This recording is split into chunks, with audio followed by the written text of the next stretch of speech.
This one starts with a woman walking down the street and she's suddenly abducted and thrown into a white van.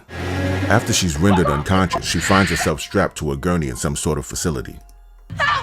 When the bag is removed from her head, she finds herself chained up in a kennel with a dog collar around her neck. She sees that she's being watched. When one of the attendees brings her a plate of dog food, she attempts to communicate. Hey, wait, come back! Can I? No! The worker disciplines her like a dog. No! She asks, how am I supposed to go to the bathroom? The person just points to a hole in the ground. Okay. She's hungry, but doesn't eat the food. There are cameras watching her sleep. It's feeding time again, and the man sees she didn't eat the last plate of food. He says, not hungry, girl? Fine, and takes it away. But she wants him to come back and promises to eat. Hey, wait, please! No, come back, I'll eat! At the next feeding, the woman looks eager to eat, but the attendee places the food out of reach. I can't reach it. The woman takes notes and leaves. She uses her foot to reach the bowl, and while she's eating, she hears somebody screaming for help. That night, she's restless, banging her plate against the wall, and passes out.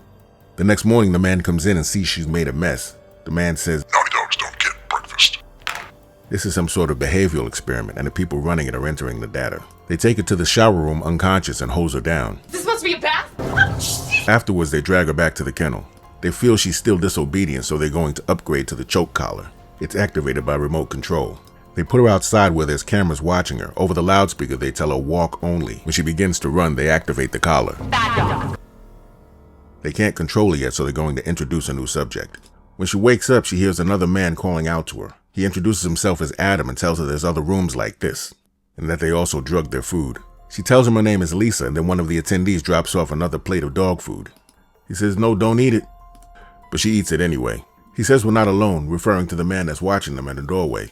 He says, how can you be so calm with them watching? I don't give a what they think. The man at the window commands Adam to eat, but when he refuses, he comes in with a cattle prod. Lisa tells him to leave Adam alone. Shut it, bitch. After hitting Adam with electric shock, they decide to isolate the two. Later, she wakes up to a man banging on the window who is quickly knocked out by one of the men outside, and he activates her choke collar. In the morning, she wakes up and sees they moved her closer to Adam. They talk about their families for a few minutes, and then it's feeding time. This time, Lisa convinces Adam to eat, and he likes it. The food has something in it, and they both start to hallucinate. Later, they wake up to find out they've been moved next to each other. Adam feels that since they're so close, they can't hear them, and so now they can plan their escape. But the man in the window tells them they're not allowed to touch each other. Then the man activates Lisa's collar and chokes her out again. At the next feeding time, Adam takes the cattle prod from the female worker and knocks her unconscious. With the woman's keys, he unhooks Lisa's chain and says we're getting out of here. But she knocks him out and tells the guards to come in. This was a secret college behavioral experiment that Lisa and her colleagues dreamed up. Lisa, this is not what we had in mind when we developed the experiment. They tell her not to put herself at risk. They have plenty of other subjects. They want to know how she's going to explain this to Adam, but she says she has a plan. She's worried about the professor finding out that someone got hurt. But he said she won't because he cut the cameras off and there's a 10-second delay. She says she's going back in because she came too far to quit now. She says, I am so close to phase 2 with Adam. Lisa wants to know why there's psychotropics in the food. But Erica says it's only chipped beef with a mild sedative. They bring Adam back in and resume the experiment. He tells Erica to give the interns edibles to keep them quiet. Adam wakes up confused. He says, I had the keys, we were leaving, what happened? She tells him he was hallucinating. Erica tells the interns don't eat too many of these edibles and don't tell anybody what happened. This time, Adam and Lisa are put in the yard together, and again, told to walk only. They talk about escape, and he says the only way to get out is to be unpredictable. You have to go when they think you're not going to go. Then Lisa says, let's go now, only to be stopped by the choke collars. Later, Adam is strapped to the table, and one of the guards comes in and tells him, if you don't want to follow the rules, we'll do it my way. Then he injects Adam with psychotropics. George also has Lisa strapped to a table. He's losing his mind. He injects her with the same serum, and she starts to hallucinate. Erica wants to know why the cameras are down, why she can't see the east wing. George says he'll fix it when he comes back from lunch. Erica, worried about what George is up to, she gets 2 of the interns to walk around with her to find out what's happening. She finds Lisa strapped to that table, but she's hallucinating.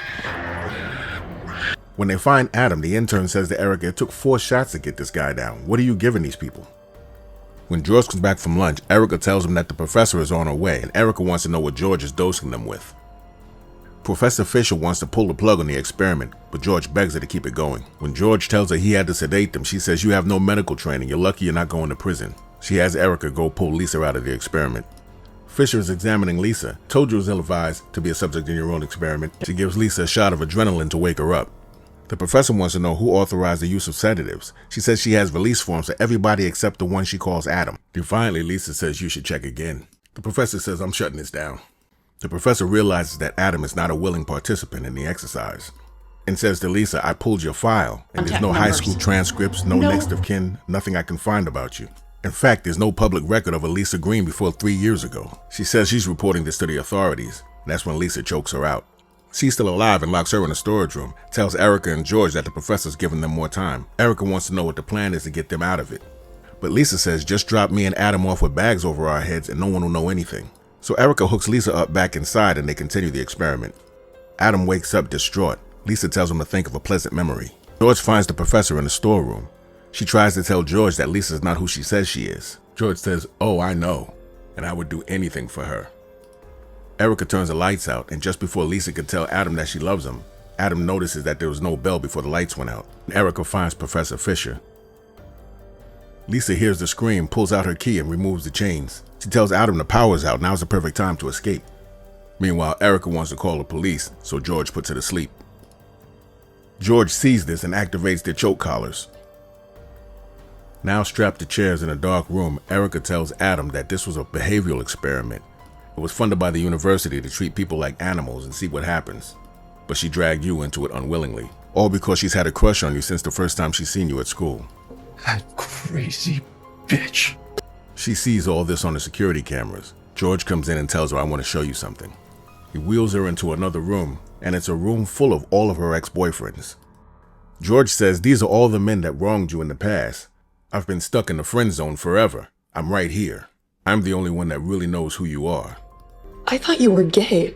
That's hilarious, because so did I. He says, I have one more thing to show you. It's like Night of the Zombie Boyfriends. He shows her the professor's body and says, look, this is love. He then wheels her into the room with Erica and Adam and tells her to choose which one lives. She chooses Erica, but the machine is hooked up to Adam.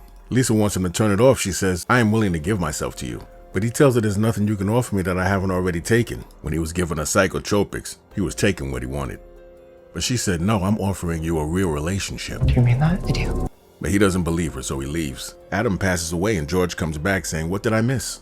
And he tells her to push this button and it'll all be over, activating the choke collars of her exes. But she has other ideas, activating her own choke collar. No, Lisa! Thinking she's passing away, he tries to blow air in her lungs, but she's still awake. She punches George, unhooks Erica, and they try to escape, but they see that George took out all the interns also. She gives Erica the key as George follows them into the boyfriend room. He catches up to her, she kicks him and gets away. He chases her into the shower room and starts choking her. Erica hits him with a wrench.